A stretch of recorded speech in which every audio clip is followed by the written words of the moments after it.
Hello friends, and welcome back to Rachel's Baking Corner. Today we will be preparing, assembling a cheesecake. Yay! This is very clearly a relatively involved recipe. It requires a few different steps, a few different tools, and a lot of patience, but it is so worth it. I have not used this particular recipe before, but I have made a handful of cheesecakes in my day. So without further ado, let's get started. We're gonna talk ingredients, then tools and tactics, and then we'll get to it, okay? All right, sounds good. When it comes to ingredients, we have everything we need for our crust right here. That's 12 whole graham crackers that we'll pulverize, 6 tablespoons of butter melted, and a tablespoon of granulated sugar. I just tossed it in there to dissolve because why not? When it comes to the cheesecake, we have 2 1/4 pounds of cream cheese. You heard me right. That is 4 1/2 8-ounce packages. Then we have 6 eggs. Both of these are room temperature, very important. We have 1 1/4 cup of granulated sugar, 1/4 cup of cream cheese, and 1/2 tablespoon of vanilla extract. So we are going to make our crust, we're going to cook our crust, we're gonna make our filling, we're gonna put it in the crust pan, and then we'll bake it. This is a little bit of a process, but trust me, it is well worth it. And everyone will agree with you and thank you and love you. When it comes to tools, I'm gonna be using my hand mixer with a mixing bowl, okay? You can use a stand mixer. I would not recommend elbow grease for this recipe because you will be very buff and very tired by the end of it, but to each their own. I am using a food processor for my graham cracker crust. You do not have to do that. You can just smash your graham crackers and mix everything together, but I just noticed it gets a little inconsistent. So I just like using my stand mixer because why not? Then you need a spring form pan, to which you line with tin foil. You want to use 2 pieces of tin foil overlapped over each other to protect the cake itself. Reason being is we will be putting the cheesecake into a hot water bath. I don't know if this pan is quite necessary, as big as this is, but I have other uses for it, so it works. You put the hot water in the big pan, you put your cheesecake in the middle of the pan. The hot water helps cook the cake, also while protecting the sides from spilling over, things like that. You want something with high walls, you know what I mean, okay? I believe that is all the tools. I've got my spatula, my whisk, your usual stuff. So. Oh, without further ado, that was a long explanation. Let's get cracking. Basically what we're gonna do is make our crust, bake it. While that's baking, make our filling, which is very simple. Essentially, we're gonna put the boiling water in the pan, put it in the oven, have it really hot for a little bit, then let it finish cooking at its regular temperature for like an hour or so.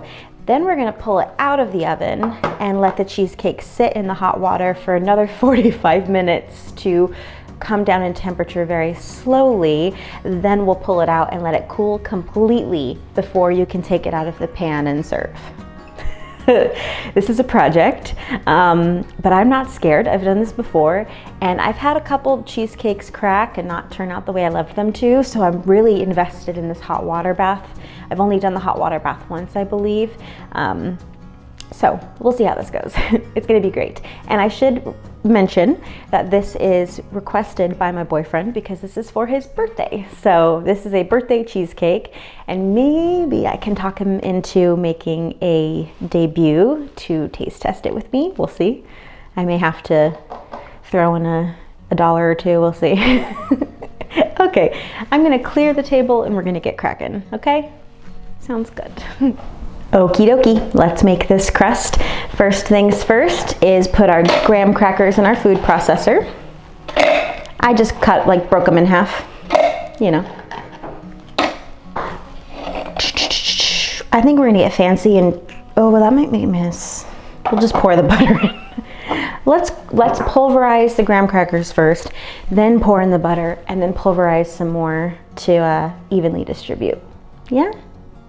Yeah, I think it's a great idea. Or we can just hand mix in the butter. I don't know. Either way, this is about to get really loud, so I'm not gonna talk while I do this. Okay, here we go.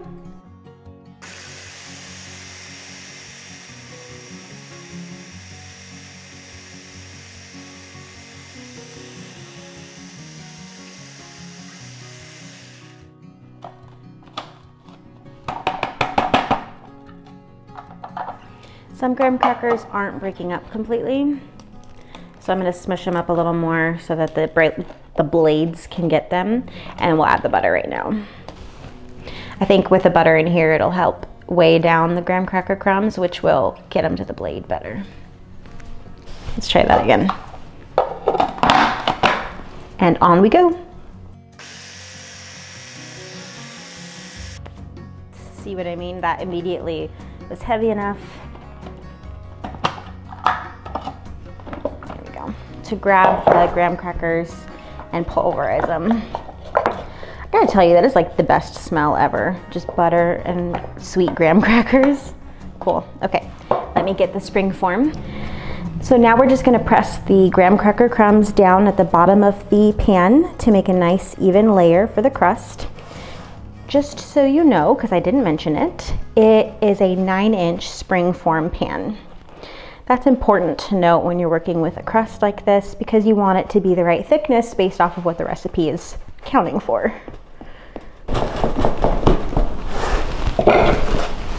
Ta-da!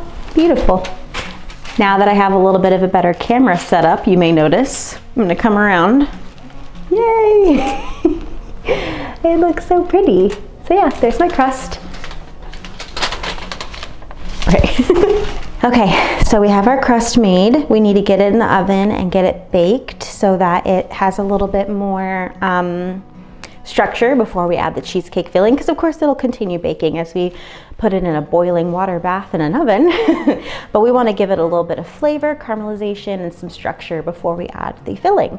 This is about to make your house smell incredibly good. So this is probably the biggest pro to this recipe, because your house smells good the entire rest of the time you're laboring over a cheesecake. That oven is 350 degrees, baked for 8 minutes. So let me get that taken care of. Hang tight. I have cleaned up, and now we are on to the filling. So the first thing we're gonna do is plop in all of our cream cheese to our mixing bowl. Again, this is room temperature cream cheese. Now we're gonna add our sugar. We are gonna whip this up until completely combined. I'll probably stop in between. Oh, my oven's preheated. Hold please. Sorry about that. We're gonna whip this up. I will stop probably between 2 different times to scrape down the sides, just until everything is fluffy and fully incorporated. So here we go.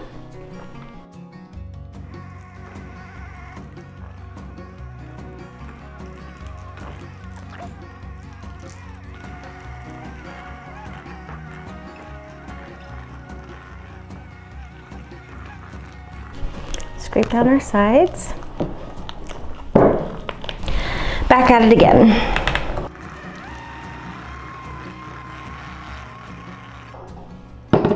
Let's give it one more scrape.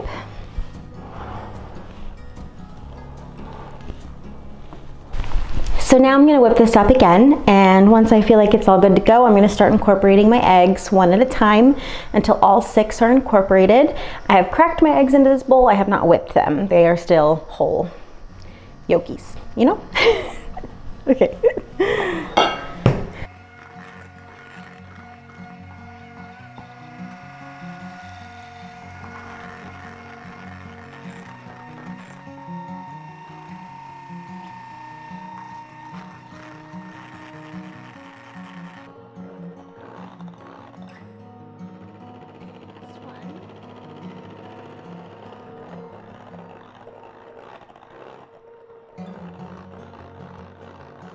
I'm going to scrape down the sides. The reason why you want to incorporate the eggs one at a time is because if you added them all at once to that cream cheese, it just would be a little harder to get a smooth consistency within the cream cheese to the watery eggs. And this ensures that you're going to get a nice blend between each egg, basically. Cream cheese.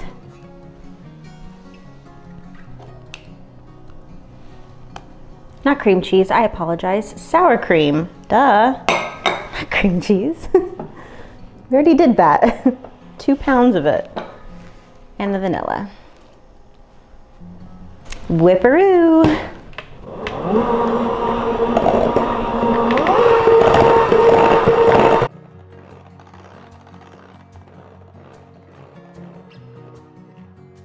I don't know if you saw that, but per usual, I'm making a mess. I'm wearing an apron this time. A Rachel's Baking Corner apron, established in 2022. I'll be right back. So my graham cracker crust just came out of the oven. My filling is complete, but you need to wait until the graham cracker crust has cooled down significantly before you put your filling in, obviously. So I'm going to just give this a quick stir down, stick it in my fridge, and just wait a couple minutes for my, probably like 15 minutes, for my graham cracker crust to cool, okay? And I'm back. Our crust has fully baked, well, pre-baked. It smells fantastic. It got a nice hard crust on it, so we are ready to assemble. Once again, I have 2 layers of tin foil wrapped around my springform pan. I have my big pan, big thing to make my water bath. I have my batter. I have my oven preheating to 450 degrees. Kill me. And then I'm going to get some water boiling in my kettle to make my hot water bath. I'm hoping that is going to be enough. I might have to do a second one, we'll see, but whatever. Let's start by pouring our filling into our springform pan. I always have a problem with this because it's so heavy. There we go. This is gonna be a tall cheesecake. Oh my gosh. Okay, I'm gonna just smooth out the top. This has almost completely filled the springform pan, so I'm a little scared. I don't know how much rising this is gonna do. We'll see. Ooh, and that looks like it's boiling. So I'm going to put my cheesecake in here, get my kettle.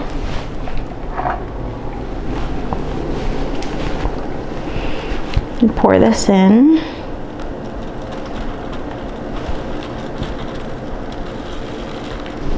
I'm gonna do one more so that it goes up a little higher here. While I wait for my second batch of hot water to boil, we are going to finish filling this water up until it's about halfway. We're gonna stick it into our 450 degree oven for 15 minutes, center rack. And then without opening the door, we're gonna change the heat to 225 degrees after that 15 minutes and leave it to bake for another 60 to 75 minutes.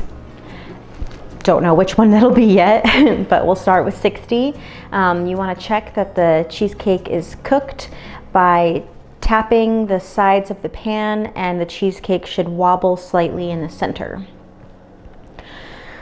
I don't know, it's a little bit of a gamble. I may go closer to the 75 minutes just in case. That's just me. So let's do that.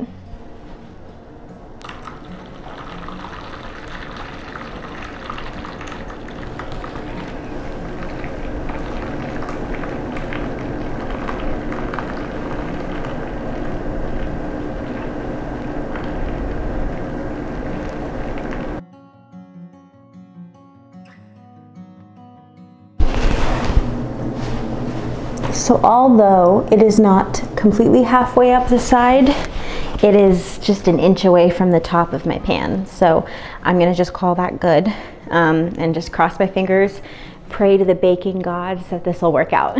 So let's get this in our 450 degree oven for 15 minutes and then 225 for 60 to 75 minutes. Oh, it's gonna be a long one. I'm gonna ask for assistance to get this in my oven. I'll see you in like 2 hours, maybe even actually closer to 3.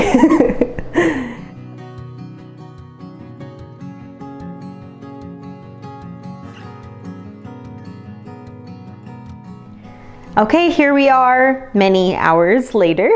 We have our completed cheesecake. This was definitely a labor of love and took a little bit of bravery and prayers to the baking gods, because this took some time and I'm still not even so sure how it turned out, but we will see.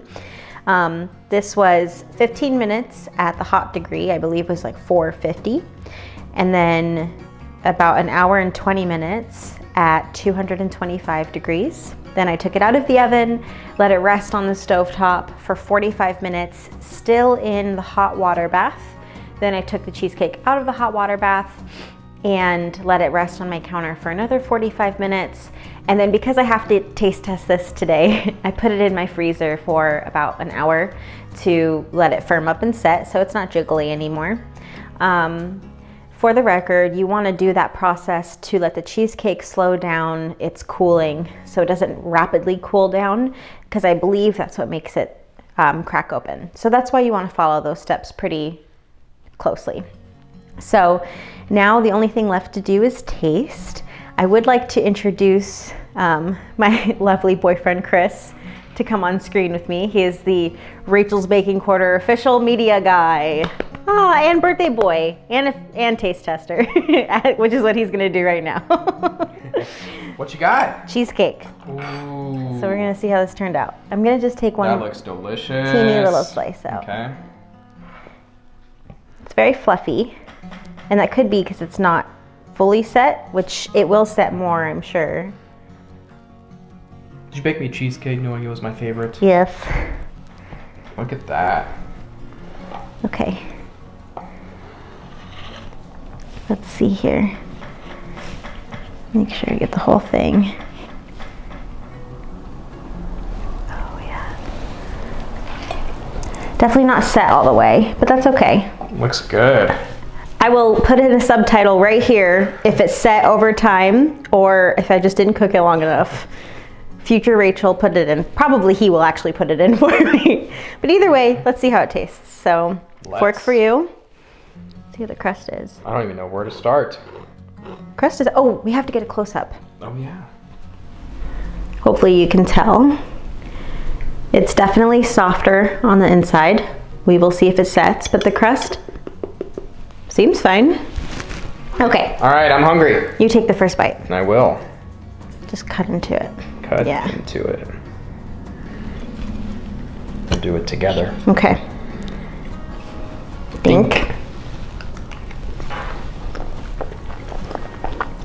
Mm-hmm. I'm not sure that's gonna set all the way, but it tastes really good. Delicious. It's delicious. The crust especially, it's separating, but the crust definitely, it definitely hardened. You know, just as it should with cheesecake. I had a little bit of a leakage problem with the tin foil, so I was really worried it was going to be soggy, but it doesn't seem like it affected it, so that's good. No, I want more. Okay. More. I'm just going to go ahead and take this, this away. Bye. Okay, well, that's it. So maybe my advice would be to cook it longer. I tried following the rule of letting it jiggle, like tap it to see if it jiggles slightly, and it kind of jiggled no matter what I did. So we'll see. I'm not sure that's gonna set over time, but whatever. It's still gonna taste really good, and I know my family will love it with some strawberries on top. I don't know. I did macerate some strawberries, but I didn't really want to do that as a part of the recipe because you could do anything as a topping. You could buy pie topping, warm it up and put it on top. I just sliced up a package of strawberries. I added 1/4 cup of sugar and a splash of balsamic vinegar to add a little bit of zest. And I've just been letting that rest in my fridge all day to really macerate and render down all those delicious juices. So you can put on that on top. You could put chocolate sauce, caramel sauce. There's anything to your taste to add to this. So I really hope you enjoyed this recipe. It definitely was a labor of love. Go ahead and leave a like, subscribe, it means a lot to me. Leave a comment down below of what kind of recipes you'd like to see me tackle next. Preferably not as difficult as this one, but alas, I survived. And it's all about having fun in the kitchen. So I hope you enjoyed. I definitely enjoyed myself, and I hope you have a lovely rest of your day. Mwah. Bye, see you next time.